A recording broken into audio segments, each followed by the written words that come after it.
నమస్కారం. దేవీ నవరాత్రులు రెండవ రోజండి. కనకదుర్గమ్మ అమ్మవారిని అలంకరణలు తీసుకుంటే ఈ రోజు గాయత్రీ దేవి రూపంగా అమ్మని ఆరాధించుకుంటాము. లేదా శ్రీశైలం భ్రమరాంబిక అమ్మవారిని తీసుకుంటే ఈ రోజు బ్రహ్మచారిణి దేవిగా అమ్మని పూజిస్తాము. ఇది మా పూజ గదండి. నేను ఈ శరన్నవరాత్రుల్లో అమ్మని ఇలా ఆరాధిస్తున్నాను. నాకు మనసుకు ఈ విధంగా పెట్టుకోవాలని అనిపించింది. అందుకే చూశారు కదా మా అమ్మ ఎంత ముద్దుగా అందంగా ఇలా రెడీ చేసి పెట్టుకున్నాను. అలాగే ఈసారి కలశము, అఖండ ద్వీపము, ఇలా అమ్మవారి చిత్రపటము అన్ని పెట్టుకొని పూజ చేసుకోవాలని చాలా అనిపించిందండి మనసుకి. అందుకోసమే ఇలా పూజ చేసుకున్నాను. రెండవ రోజు నా పూజ అయితే పూర్తయిపోయింది.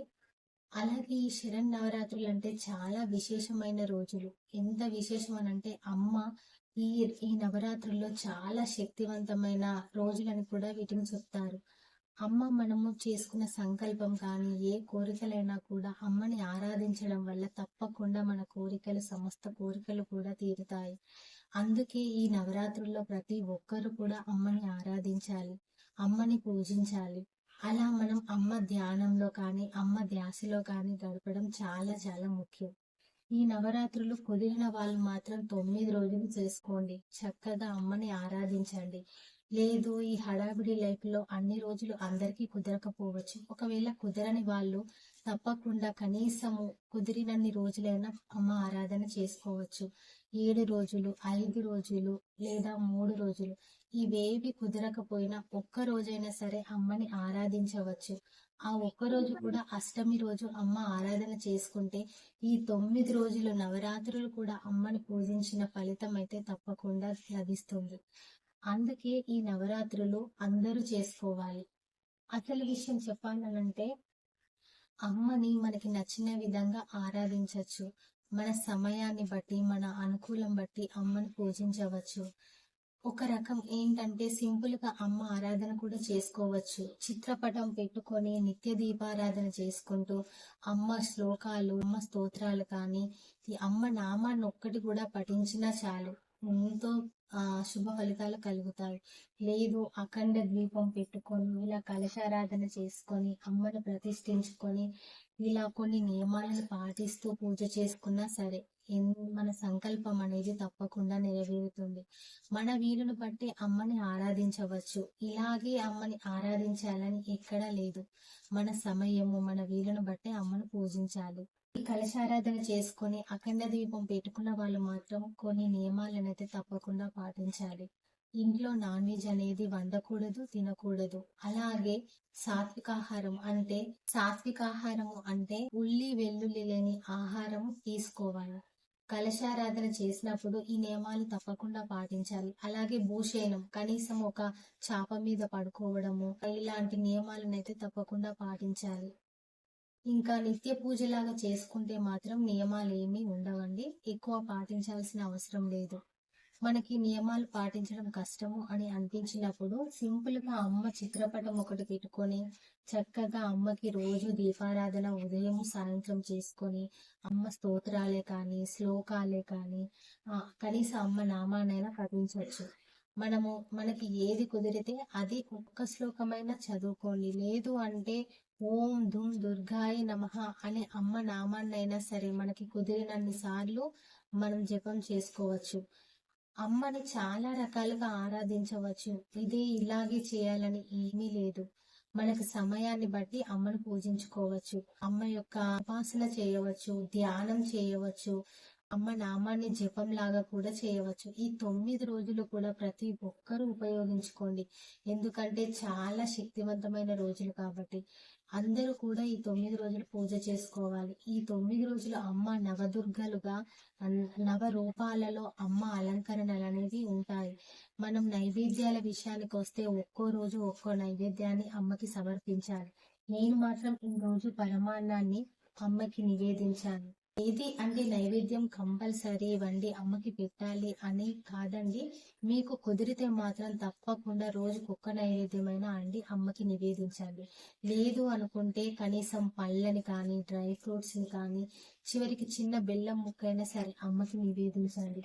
లేదా పానకము, వడపప్పు కూడా అమ్మకి నివేదించవచ్చు. మన వీలుని బట్టి ఏది కుదిరితే అది నైవేద్యంగా అమ్మకి నివేదించి మనం పూజ చేసుకోవచ్చు.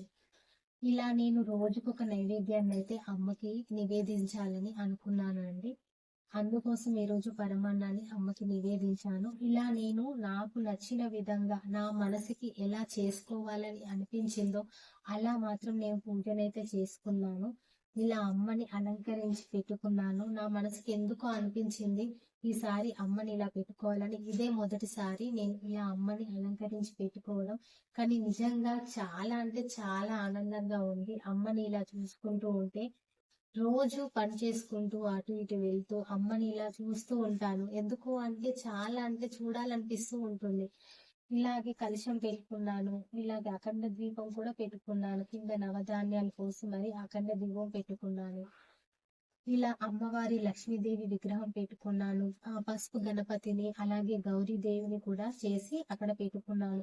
మనకి ఈ ఈ రోజుల్లో నవరాత్రుల్లో కుంకుమతో అమ్మని అర్చన చేస్తే చాలా అంటే చాలా విశేష ఫలితాలు కలుగుతాయి.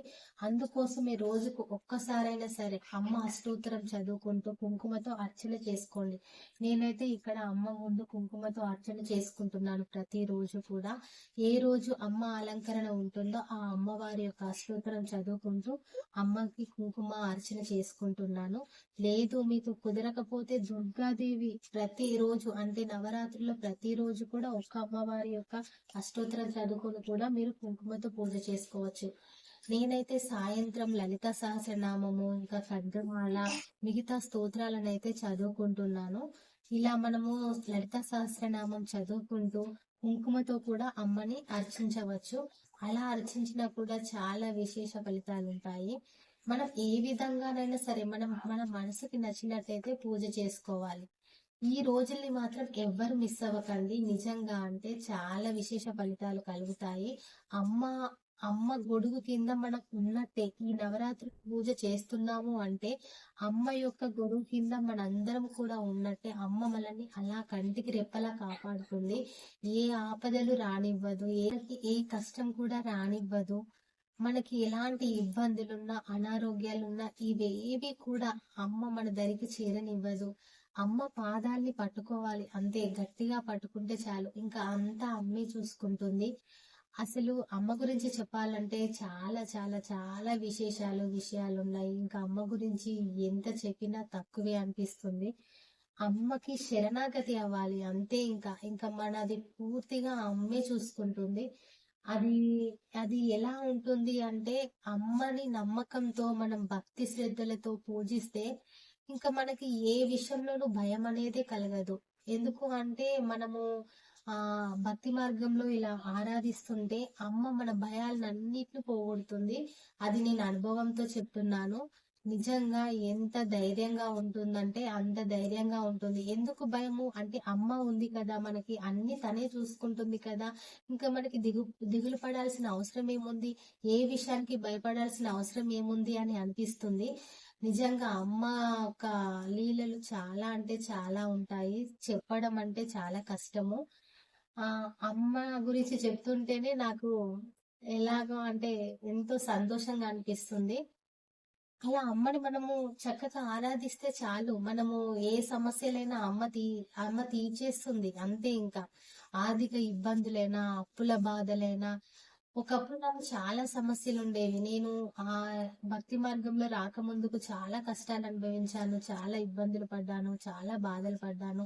ఇంకా అవన్నీ చెప్పడము కష్టము. కాకపోతే ఇప్పుడు మాత్రం నాకు అలాంటి బాధే లేదు. ఎందుకు అంటే అమ్మ ఉంది కదా, అన్ని తనే చూసుకుంటుందనే ధైర్యము.